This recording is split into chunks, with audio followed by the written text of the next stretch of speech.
بسم الله الرحمن الرحيم بسم الله وبالله ولا حول ولا قوة إلا بالله العلي العظيم اسكن أيها الوجع سكنتك بالذي يمسك السماء أن تقع على الأرض إلا بإذني إن الله بالناس لرؤوف رحيم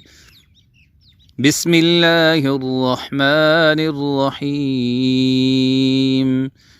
بسم الله وبالله ولا حول ولا قوة إلا بالله العلي العظيم اسكن أيها الوجع سكنتك بالذي يمسك السماوات والأرض أن تزولا ولئن زالتا إن أمسكهما من أحد من بعدي إنه كان حليما غفورا.